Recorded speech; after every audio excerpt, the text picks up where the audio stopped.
Hey guys, another time for another random Criterion shelf or shelves. So let's see what we got here. I'm beginning to forget what I grabbed previously.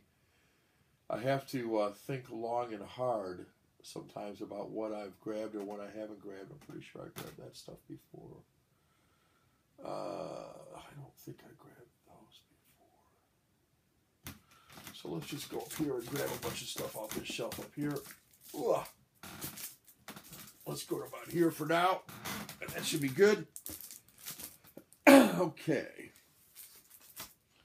Let's hit some animated comic stuff I was doing before to move that out of the way. And let me start with these. All good stuff. You can't go wrong with Criterion movies. So let me, and these will be kind of in alphabetical order, which is kind of how I have them arranged. But these are ones that are more like the box type as opposed to the these type with the plastic cases in them. This is going to be more the box type. Okay. So that's my difference. I may even do the whole shelf. We'll see. This is just a classic, isn't it? I love the artwork. I'm not going to do the pop-up thing because I got to take it out of the plastic. But this is Ishiro Honda's Godzilla, the way it was meant to be seen.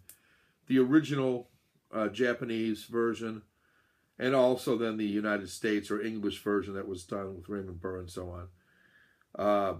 There's a booklet in here as well. Who doesn't love Godzilla? Seriously.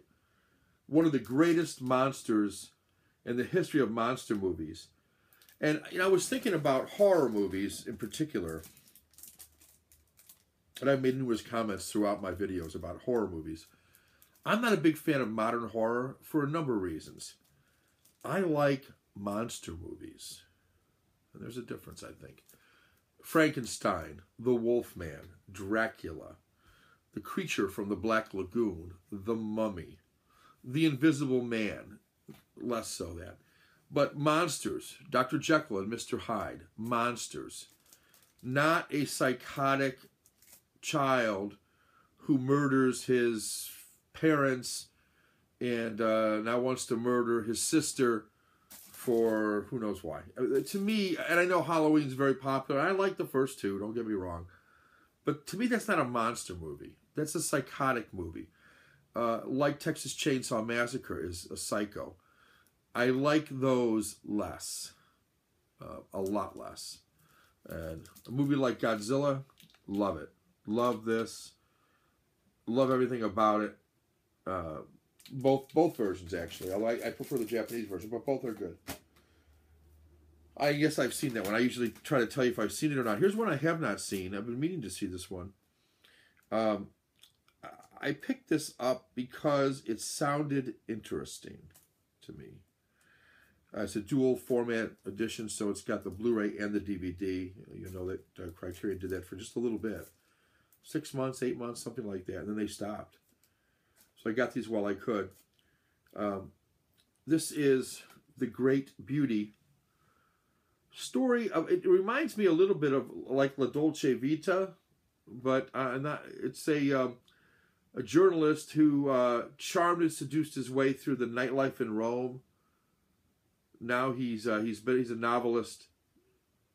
Now he's approaching his 65th birthday. And he's taking stock of life. He's wanting to get rid of the nightclubs in his life. And all of a sudden he wants to observe the beauty of nature and what's around him and the city and everything else.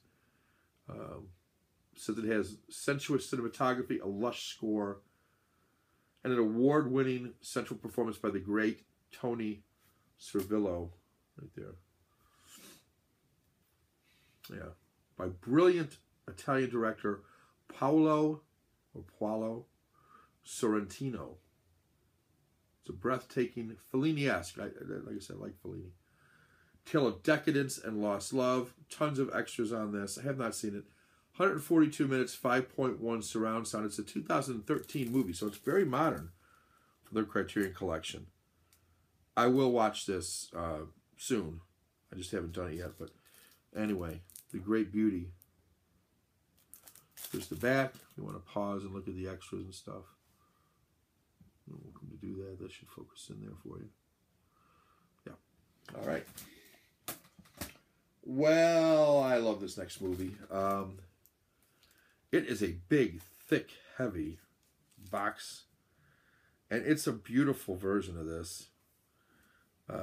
Another dual edition format with a Blu-ray and the DVD. You can't lose with Criterion. There is a shitload of extras on this thing. 87 minutes of pure joy. And it's a 1964 movie.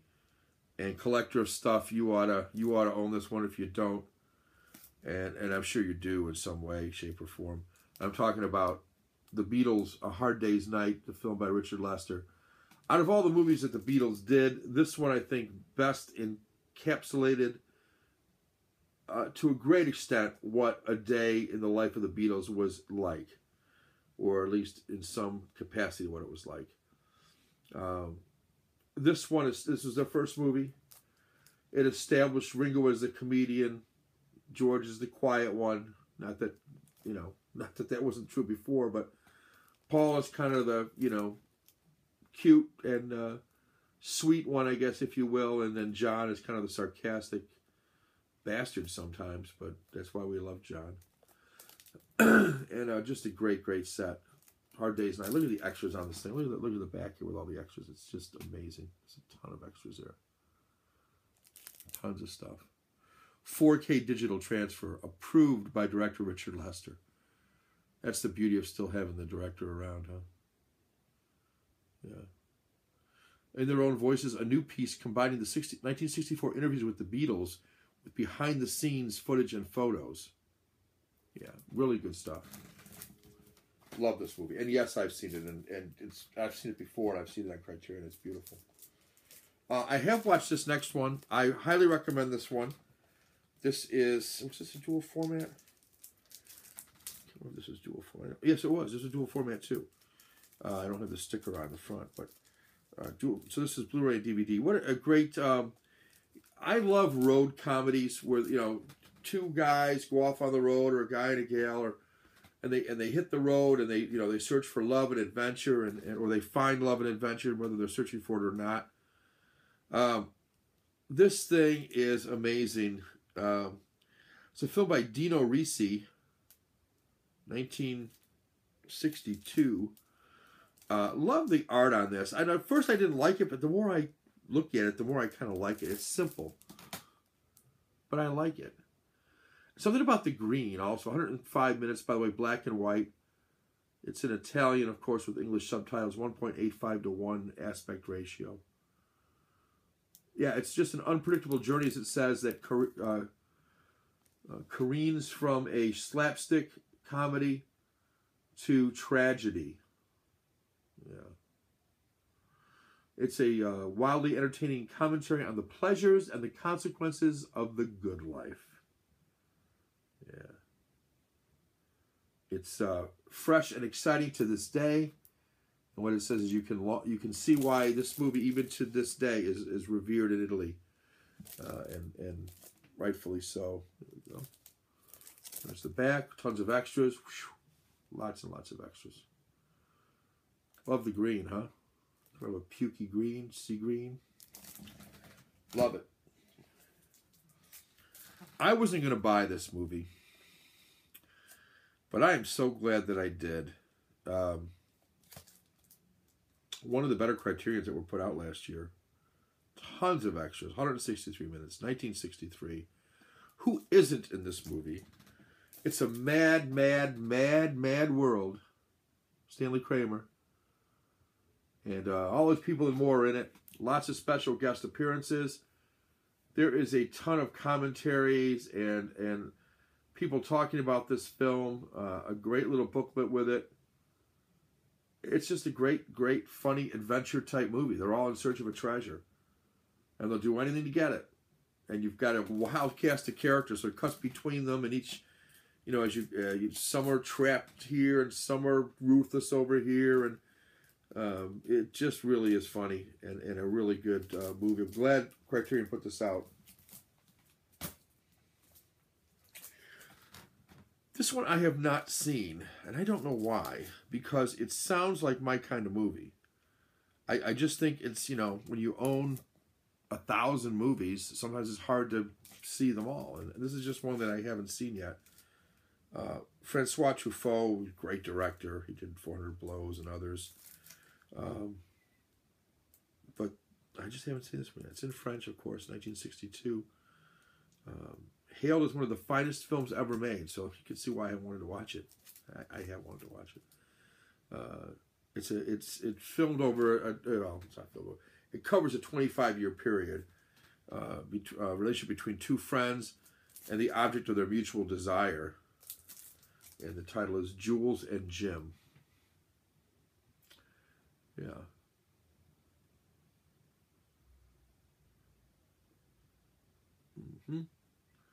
Jean Moreau is the alluring and willful Catherine, whose enigmatic smile and passionate nature lures Jules and Jim into one of cinema's most captivating romantic triangles. Yeah, this is one I should watch. This is just one that I should have, that I should watch. I mean, there's all the extras down at the bottom here. You see what I'm talking about. There's a ton. This is Blu-ray. I also own it on DVD, and I'm thinking about giving away the DVD. DVD is here, and it has a big, thick book with it. And I have to look through I'm assuming the same booklet or something like it is in the other one. But big, thick book in this one. 2 discs on the DVD. And all the extras here on the DVD. Quite a few. I have to compare to see if they're the same or what. Spine 281. So I may give this one away. And you'd be lucky to win it. I haven't seen this movie, but it's supposed to be one of the best movies ever made. You can't go wrong with Francois Truffaut. So that one may be one that you'll see me give away here shortly. Okay, another dual format disc. Steven Soderbergh, love it. This is King of the Hill. It is a really good movie. I liked it quite a bit. It's during the Depression. It's in St. Louis. It's a kid whose dad goes off to try to make some money. He's left alone in this hotel room. His father allegedly leaves some money for the rent for a period of time. Well, guess what? It's not enough. And bit by bit in this hotel, there's a kind of what I would say is like an evil bellboy, whatever you want to call him, kind of going around and possessing or repossessing, whatever you want to call it, people's belongings because they can't afford to pay the rent. So they move out suddenly, or they get locked out in a lot of cases. He just locks them out, changes the locks on the door, and takes all their stuff. So it's really interesting. He makes friends with kind of a street smart kid that's out there. He has to find a way to survive when he has no money, no job, and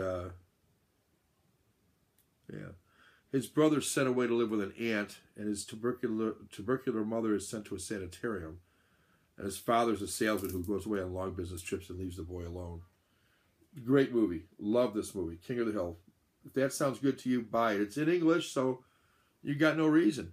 A lot of people, not necessarily on YouTube, because if you're watching my channel and you're a fan of the Criterion Collection, you're not afraid of some subtitles, but some people are.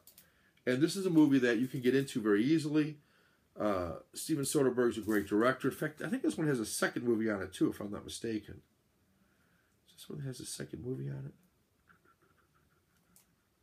Yeah, it's got a movie called The Underneath, which is the movie that came out right after King of the Hill. Both movies are in here. Yep. Okay. Well, what do you say about this next one? I was so excited when I saw this was coming out on Blu-ray and on the Criterion Collection. It's a Robert Altman film, and I'm talking about Nashville. It blends just a lot of different things in there.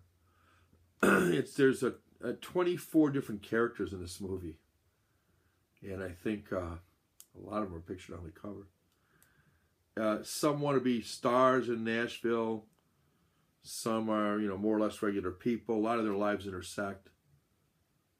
You've got the reporters and waitresses and superstars, and just a lot of interesting stuff going on here in this movie. Nashville.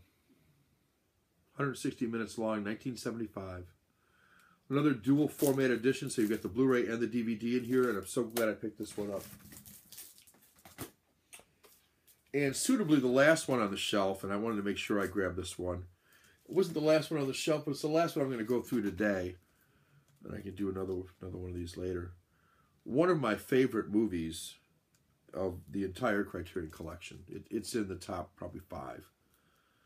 And I love this one. I love everything about this movie. And the only thing that saddens me about the movie is that the director only made this one movie, and I'm talking about the great Charles Laughton, who ended up, he was a great actor himself, character actor, no doubt, because he just had such a, out there personality. This is The Night of the Hunter, starring, and for my money, the best performance of Robert Mitchum, and he's had some great ones, but I think this is his best. A truly evil man who is just greedy enough to do anything it takes. Murder, whatever. And he's sinister, and he's evil in the truest sense of the word. He's not possessed by the devil. He's just a bad, bad man. And he's greedy, and he's a son of a bitch. He got love tattooed on one fist and hate tattooed on the other. It makes you think, doesn't it? It's an amazing, amazing movie. Great black and white photography. It's just a wonderful, wonderful movie all the way around. It's eerie. There's images in it with shadows, and the score is great that goes along with it. Lillian Gish, who's an old-time actress, plays a great role in this as kind of a protector of children.